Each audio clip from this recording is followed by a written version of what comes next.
The problem with the government's plan to sack NHS managers who silence whistleblowers or jeopardise patient safety represents a landmark moment in British healthcare, but it may not be enough. Silencing the NHS managers, what about silencing the British politicians who conspired with NHS managers and the legal system that was used to intimidate whistleblowers? What about them? Who do we end up sacking? And what about the managers who moved on to choice jobs and sinecures in Cambridge or wherever they happen to be, lording it over town councils or county councils, preening in their delight at having escaped from the NHS management system into another management system? At what point do we actually say you should be sacked? Because they leave behind a litter of individuals that they have squashed and gaslit to the point where they are questioning their own sanity, simply because they are doing exactly what their job description told them to do, calling out wrongdoing or questionable behaviour when it emerges in hospitals, in the NHS, in practice. The aim is to dismantle the long-standing culture of cover-up, and these proposals, which will undergo a 12-week public consultation, have ignited both optimism and scepticism across the political and healthcare spectrum. The impetus for this reform lies in a string of catastrophic failings at Morecambe Bay, East Kent and Shrewsbury and Telford NHS trusts, and we could go on. These cases not only exposed grievous misconduct, but also revealed systemic gaps that allowed culpable managers to escape accountability.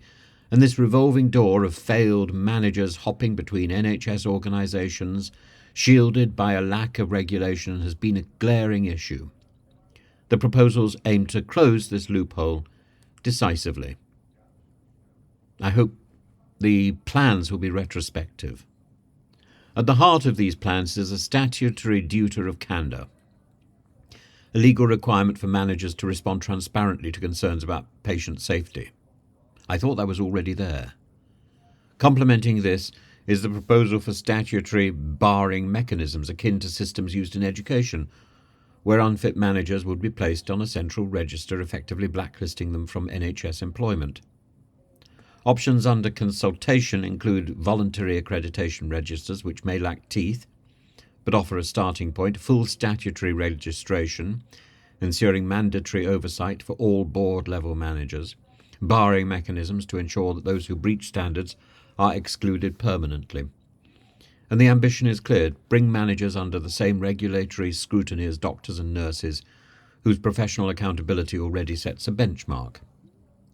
The proposals have garnered bipartisan attention. Karen Smythe, a minister in the Department of Health and Social Care, emphasised the need to attract the best and the brightest to NHS management, while also ensuring a system that is transparent and patient-centric. Wes Streeting, Labour's Shadow Health Secretary, went further, pledging to bar whistleblower silencing managers for life. His call for tough enforcement underscores a cross-party commitment to eradicating cultural misconduct. Amanda Pritchard, NHS England's chief executive, welcomed the principle of accountability but stressed that regulation must come with support mechanisms to help managers meet high standards. Similarly, Saffron Cordery of NHS providers cautioned that regulation must be fair, equitable and independent from political influence. There's a hint there, isn't there?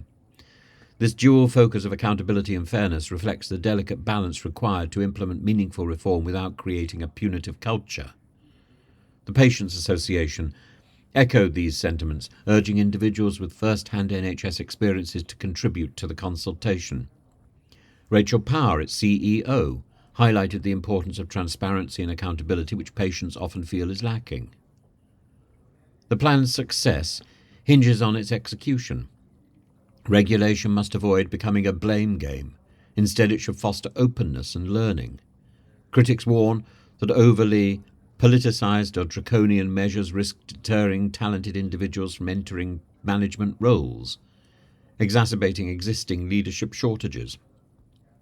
Moreover, questions remain about enforcement. Will this statutory framework have the resources and independence needed to hold powerful figures accountable? Will it address systemic issues without scapegoating individuals?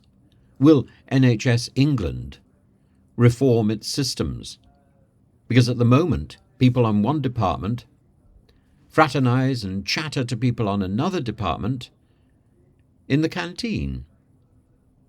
So there is nothing secret, there is nothing really discreet.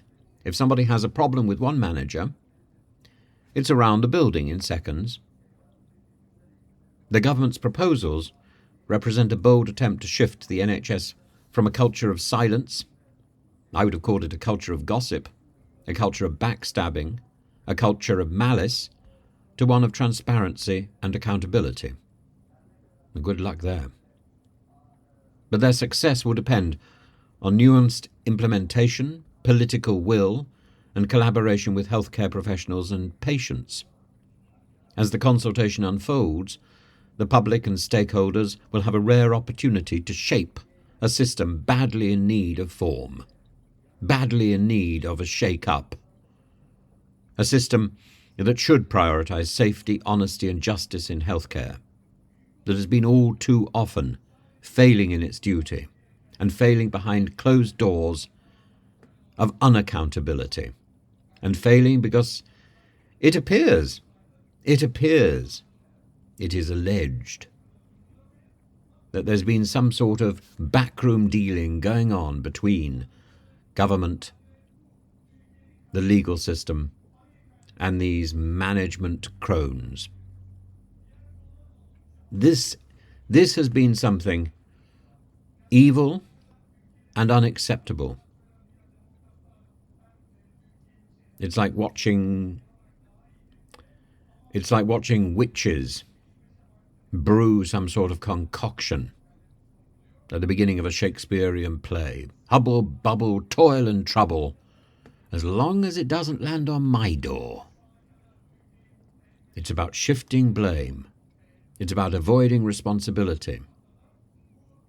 It's about lip service and box ticking. And this is why the NHS has been failing. I think this is a good starting point for Wes Streeting, by the way. It's a good starting point, but it mustn't stop here. If this creates another layer of bureaucracy, then this fails. This should erode bureaucracy, erase bureaucracy, rather than add to it. Let's hope that this marks the beginning of a new era for the NHS, where patient care and accountability is truly at the forefront.